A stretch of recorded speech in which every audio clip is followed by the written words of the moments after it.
एक छोटा बच्चा स्कूल से घर की ओर चलता है, थोड़ा थका हुआ लेकिन खुश। अचानक एक छोटा बिल्ली का बच्चा बाहर आता है, धीरे से म्याऊं करता हुआ।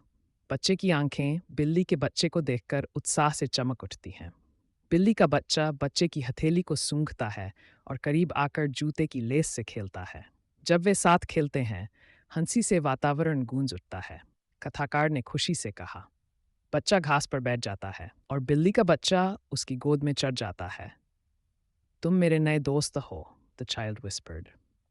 बच्चे के माता पिता दरवाजे से गर्मजोशी से मुस्कुराते हैं। मुलायम सूर्यास्त की चमक में वे खेलते रहते हैं।